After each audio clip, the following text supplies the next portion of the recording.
¿Qué tal? Muy buenos días, estudiantes. Les saluda el profesor Yosimar Chirinos. Así es, esperando que cada uno de ustedes se encuentre muy bien. Eh, Vamos a iniciar entonces con nuestra clase de Historia del Perú. Así es, ¿no? Así que con muchas ganas, mucha concentración vamos a dar inicio a nuestro tema, la era del guano, ¿no? La era del guano, una era, o para muchos, una época muy, pero muy... eh, importante en lo que es la historia del Perú, así que vamos a conocer un poco acerca de ello, ¿sí? Vamos a conocer algunos gobiernos y qué es lo que pasó en ese entonces. No sin antes mencionar las recomendaciones de cada clase, ¿no? Antes de continuar con la clase, asegúrate de estar en un espacio calmado, de preferencia donde no haya mucho ruido. Mantén un volumen adecuado del equipo que utilizas para que te permita escuchar mejor la clase. Evita realizar otras actividades mientras observas el video. Por supuesto, recuerda también tomar apuntes para tu evaluación, para tu SC, y anota tus preguntas y compártelas en la hora de asesoría si en caso las hubiera, ¿no? Bien, entonces chicos, vamos a dar inicio a nuestra clase y vamos a empezar con la era del guano. ¿Qué nos dice la era del guano? La era del guano o prosperidad falaz, ¿no? Vamos a entender un poco por qué nos dice que es pues esta etapa una prosperidad falaz, ¿no? Con prosperidad vamos a poder entender que va a buscar pues algo bueno, algo próspero, positivo, ¿no? Eh, Sin embargo, esta prosperidad va a ser falsa, por así decirlo, ¿no? Falaz, de una apariencia falsa. Entonces, vamos a entender por qué, ¿no? Porque esta prosperidad fue un tanto falsa, a pesar de que pues, fue una etapa muy, muy buena, ¿no? Nos dice que es la etapa, ¿ok? En la que el Estado peruano obtuvo grandes ingresos económicos en esta era del guano. Obtuvo grandes ingresos económicos por la aportación a gran escala de guano debido al desarrollo de una explosión demográfica por la segunda revolución industrial desarrollada en Europa. Ok, vamos a entender acá lo siguiente, ¿no? Perú tenía sus islas guaneras al sur de Lima. Este guano, ¿no? Depositado por estas aves guaneras, iban a servir de que eh, de abono, de abono para los diferentes tipos de cosechas y actividades agrícolas que iban a desarrollar en Europa. ¿Por qué se iba a dar? En Europa por una explosión demográfica. Por lo tanto, iban a necesitar de mejorar sus recursos alimenticios. Para ello, un mejor abono que hiciera pues crecer mucho más rápido, más que rápido, mucho mejor sus cultivos, iba a ayudar, ¿no? En general. Entonces, fue así como el guano iba a servir de abono natural y de esta forma iba a obtener un gran precio para el mercado europeo, ¿ok? Y para el mercado norteamericano. Justo se da en esta segunda revolución industrial. Pero estos ingresos económicos que fueron eh, bastantes, nos dice que fueron invertidos en impulsar el aparato productivo peruano, ¿ok? En la economía peruana. Vamos a entender entonces con esta premisa de qué se trataba. En el primer gobierno de Ramón Castilla en 1836 y 1839 nos dice que significó una estabilidad institucional, es decir, donde podía haber eh, reuniones, asambleas, hasta democracia, por así decirlo, a la hora de la toma de decisiones, ¿no? Entonces hubo un ordenamiento de la economía nacional acá y pues consiguió un prestigio internacional y progreso intelectual en esta época, ¿no? Gracias justamente también a la era del guano que iba a ayudar. Entonces, para la era del guano se iba a tener consignatarios, o también llamado la casa GIF. Lo que denominamos como casa en ese entonces se le llamaba así a empresas en su mayoría o entidades, ¿ok? Y los consignatarios iban a ser los encargados no solo de la explotación, sino sobre todo de la venta del guano en Europa, ¿ok? Ellos iban a encargar de poder vender a tal precio, entonces eso iba a ser por encargo del Estado peruano, ¿ya? El Estado peruano llegó a colocar consignatarios de la Casa GIF, ¿no? En este caso, consignatarios extranjeros. ingleses más que todo, ya que recordemos que teníamos pues una deuda con Inglaterra, ¿no? Entonces, con la venta del guano a gran escala, porque así se dio, se autorizó y promovió la inmigración de peones chinos, o también llamados culíes. Estos iban a asentar pues eh, en las costas, ¿ok? En las costas siendo así explotados, trabajados para la extracción del guano, ¿no? Imagínense algo totalmente contrario a lo que sucede hoy en día, ¿no? Que ibas a ver tal vez a peones chinos trabajando en este entonces para un país eh, tal vez de América, ¿no? Entonces, en ese tiempo se dio. Nos dice que también con la venta del guano la deuda externa con Inglaterra se convirtió como el sistema de bonos parecidos a acciones, es decir, Inglaterra empezó ya no a tener la deuda, sino también a tener espacios, ¿ok? Inglaterra empezó a adquirir acciones o espacios donde había este guano, ¿no? Para que de esa forma ellos pudieran extraerlo sin que Perú pues no pueda hacer nada más al respecto, ¿no? Entonces de esta forma también Inglaterra se beneficiaba, pero gracias a esta venta del guano una vez más se pudo inaugurar el ferrocarril de Lima y Callao, se inició el pago de la deuda interna o ley de consolidación. No, esta deuda interna, ley de consolidación, se da porque recuerdan que hace poco hemos visto que hubo una guerra contra Chile, ¿verdad? Esta guerra que hubo contra Chile, pues dejó muchos gastos y sobre todo hizo que muchos peruanos no pudieran contribuir con diferentes cosas, préstamos, etcétera, hacia el Perú, ¿no? Y por lo tanto iba a ser en el primer gobierno de Ramón Castilla que pues se iban a devolver el dinero, ¿no? El dinero prestado, ya sea en bienes materiales o no materiales, ¿no? En economía en sí. Entonces, de eso se trataba esta ley de consolidación y por eso también era denominada una deuda interna, es decir, el regreso, ¿no? De un dinero a aquellos peruanos. Y también nos dice que se pudo crear la Escuela Central de la Marina de Vista y se adquirieron barcos de guerra, ¿ok? Ramón Castilla todavía estaba con la idea, pues, de que debíamos seguir con una ideología política americanista, es decir, no dejar que potencias europeas o de otros lugares extranjeros puedan dominar sobre un país de América, ¿no? Entonces, así se iba a encontrar el primer gobierno de Ramón Castilla, ¿ok? Teniendo como explotación a los chinos, o también llamados colíes. Gracias a esa venta del guano, en su gobierno se iba a explotar y a crecer en gran escala la economía del Perú. Eso sí, se iba a empezar a pagar la deuda externa con Inglaterra. eh, y bien, ¿no? Se empezó también a retribuir esta deuda interna a los peruanos. Ok, entonces vamos a pasar a un segundo gobierno. El segundo gobierno es de Rufino Echenique, que se va a dar de 1851 y 1855. Su gobierno se caracterizó por agudos problemas internacionales. Nos dice, vamos a ver por qué. Porque él firmó el Tratado de Herrera da Ponte Ribeiro con Brasil. ¿Y qué decía este tratado? En este tratado se estableció la libre navegación por el Amazonas. Desde ya, navegar libremente por el Amazonas no es una decisión que se iba a tomar, ni en ese entonces ni ahora, ¿no? Por lo mismo que pues, puede llegar a causar conflictos por lo beneficioso que resulta, ¿no? Lo enriquecedor. Entonces, debe haber un control, no una libre navegación. Entonces, fue eso lo que pasó. Rufino Echenique firmó este tratado, ¿no? Con Brasil. Entonces, ocurrió un conflicto con Bolivia también, motivado por la moneda feble que inundó, nos dice, nuestro mercado y provocó trastornos en la economía peruana, ¿no? Se intentó, pues, sacar esta moneda feble, y bueno, ¿no? Se provocó así una inundación de nuestra economía. Luego se tuvo un conflicto con Inglaterra, nos dicen, ¿no? Debido a que quisieron apoderarse de las Islas Lobos, aduciendo que se hallaban en alta mar. Así es, ¿no? En este entonces, en la época del guano, en la era del guano, Perú estaba en los ojos del mundo, ¿ok? Debemos tomar en cuenta la comparación, ¿no?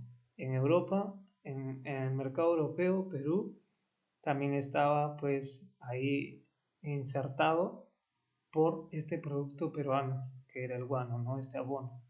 al igual que en Norteamérica. Entonces, en gran parte del extranjero iba a estar Perú en los ojos de su economía, ¿no? Entonces, aquellos países que consideraban que podían tal vez adquirir un poco, un pedazo de isla, ¿no? De territorio de isla donde haya guano, les iba a beneficiar porque en ese entonces era un boom económico. Entonces fue así como Inglaterra quiso apoderarse de las Islas Lobos, diciendo que pues no, las Islas Lobos se hallan en alta mar, Perú, no se hallan en tu territorio, pero no fue así, ¿no? Entonces hubo un conflicto ahí, como les dije, Inglaterra no va a ser el único país que va a intentar pues apoderarse de este espacio, de este abono natural del guano, y bueno, ¿no? Se va a dar ahí un conflicto. Luego se fomentó la inmigración de austríacos y alemanes, es decir, para que pudieran poblar parte de la Amazonía también, ¿no? Y es por ello que hoy en día vemos a los famosos tiroleses o alemanes eh, que residen o viven aquí en Perú, ¿no? Ya prácticamente son mmm, peruanos que aún siguen pues conservando su cultura alemana, ¿no? ¿En dónde? En Posuso y Oxapampa, que está pues por la selva central.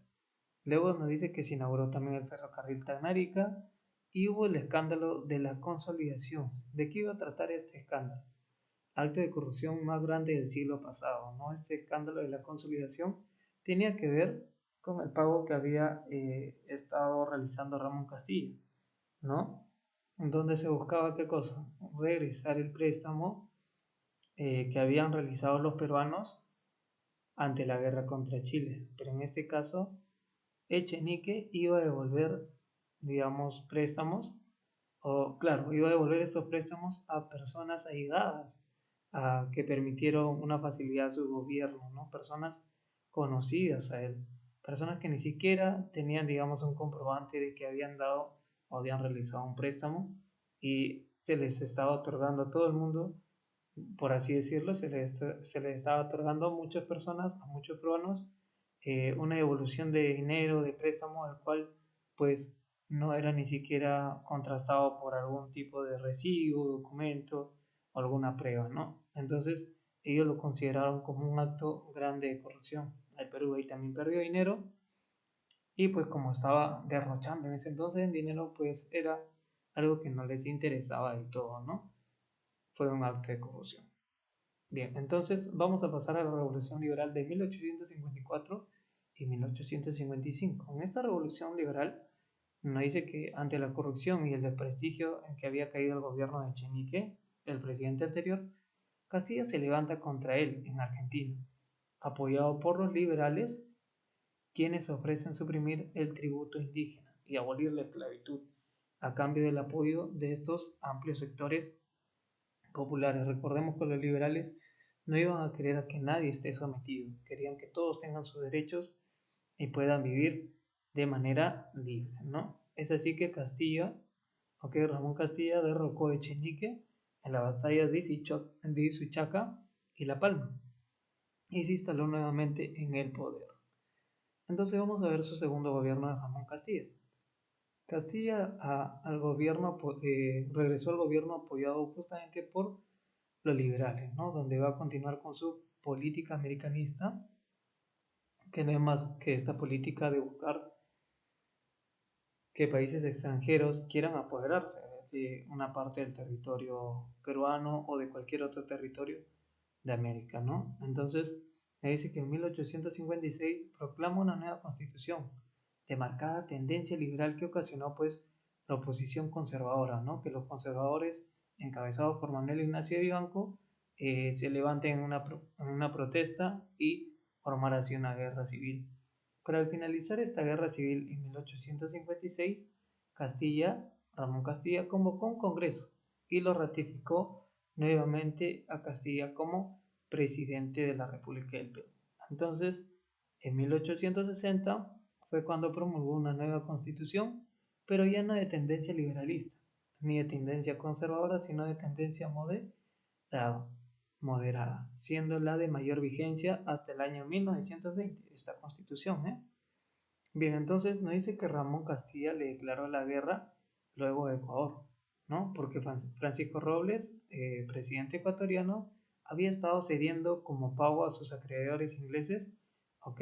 Estaba diciendo, amigo inglés, te voy a ceder este territorio que está en esta frontera de acá, ¿no? Bueno, obviamente no le decía exactamente así, pero sí le cedí este territorio, ¿no? ¿Y dónde estaban esos territorios? Pues estaban en fronteras peruanas.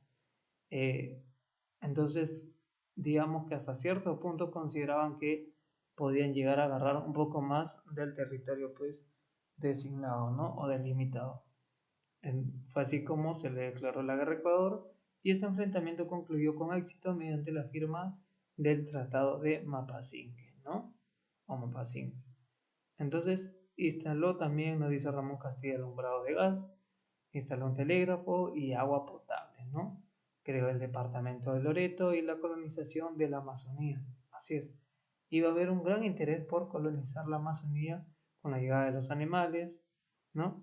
Entonces, me dice que luego Mariano Felipe Paz Soldán elaboró el primer mapa de la República también, y vemos que tanto en su primer gobierno como en el segundo, Ramón Castilla va a ayudar y apoyar en diferentes formas al resurgimiento, ¿no? Al crecimiento del Perú, ¿no? Es por eso que muchos también consideran que él abolió, pues, lo que fue la esclavitud, ¿no? Porque los liberales van a ayudarlo a llegar nuevamente al poder, pero justamente a cambio de qué, a cambio de qué, a cambio de que ya no haya, digamos, eh, más, más abuso, no más abuso contra esclavos, que se acabe la esclavitud y de esa forma iba a llegar pues al poder, ¿no? Iba a llegar al poder. Por acá creo que lo mencioné, a ver. mm,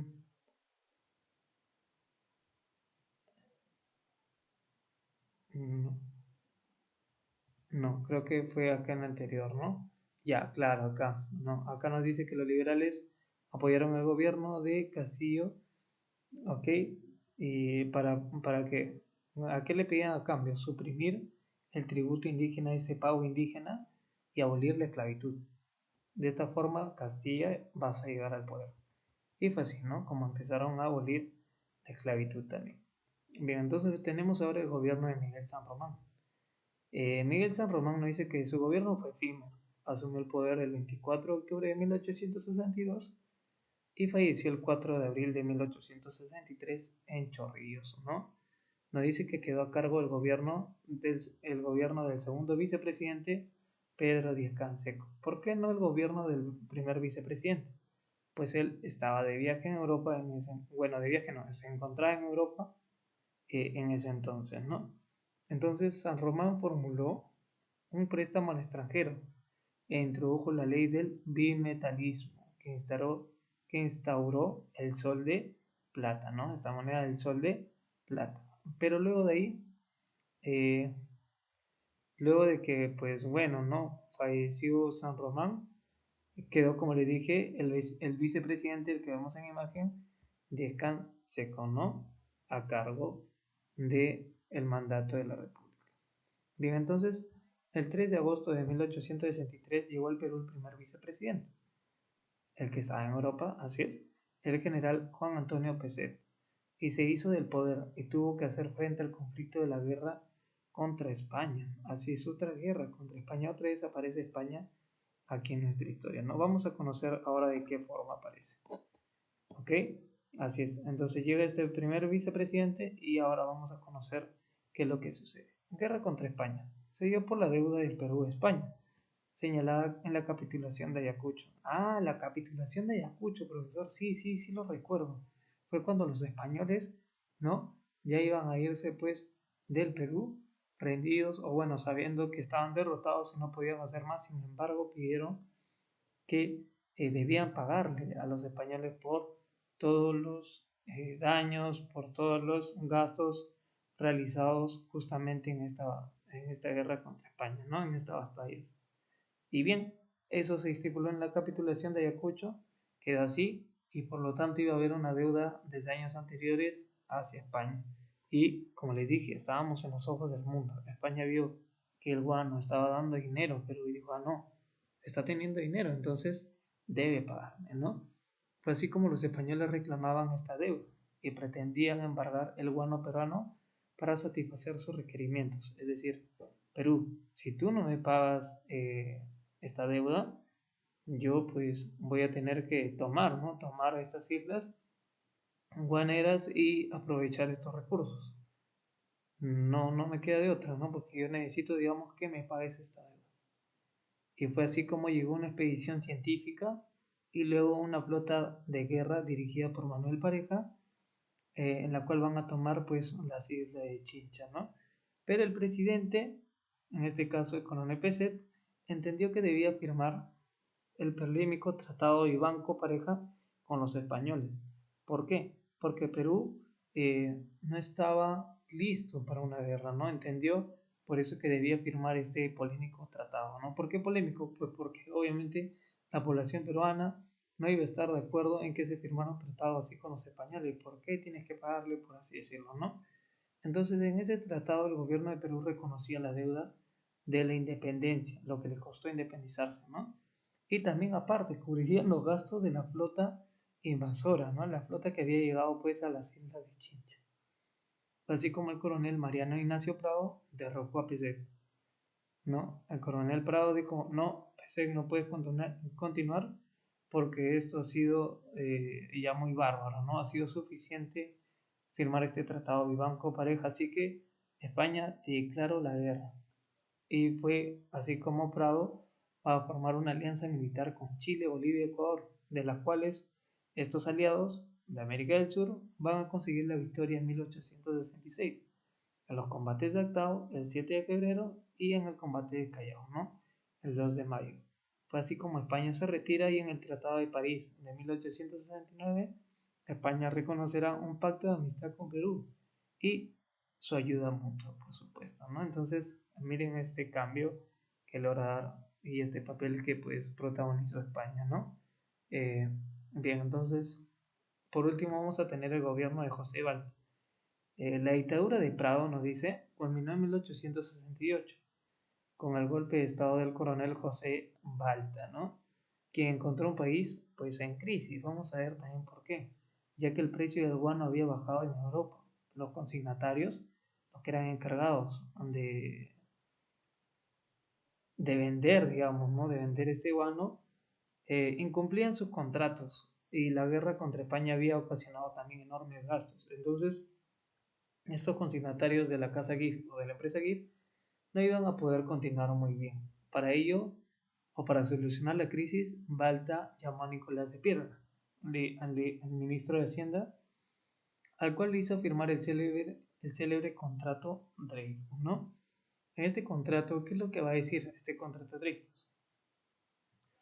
En primer lugar, se va a despedir, por así decirlo, a los consignatarios de la casa GIF, ¿no? De la casa GIF, los primeros que han estado, en este caso consignatarios nacionales, y le va a otorgar a la casa Dreyfus, a otra casa, ya no a la casa GIF, sino a la casa Dreyfus o empresa Dreyfus de París, el monopolio de su venta en Europa. Es decir, acá te dejo en tus manos la venta del guano para que tú también puedas administrarlo.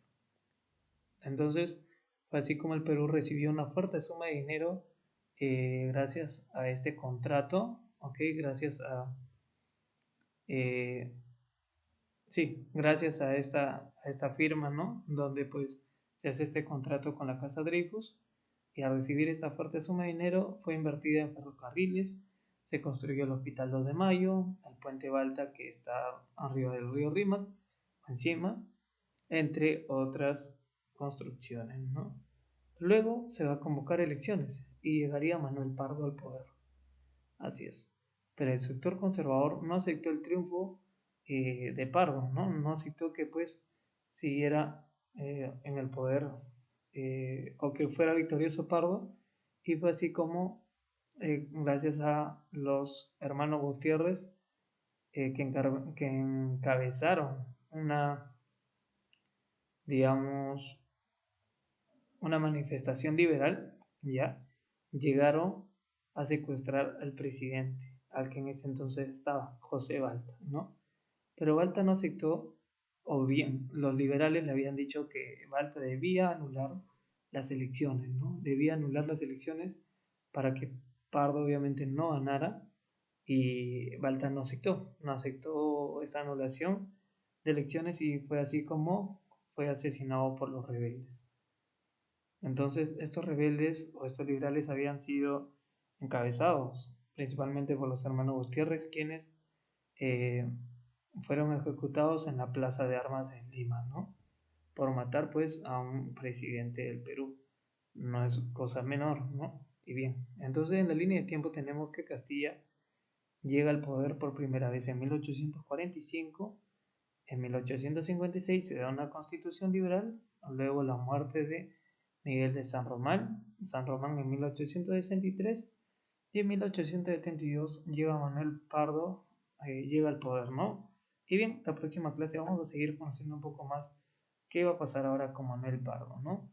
Mientras tanto, pues nuestro último presidente Balta termina muerto y así fue como también va culminando esta era del guano, donde fue perdiendo su valor que había adquirido en Europa, ¿no? En Europa sobre todo. Bien, eso ha sido todo por ahora. Esta es la tarea domiciliaria en la página 42 y nos vemos en la próxima clase. Muchas gracias por su atención, chicos.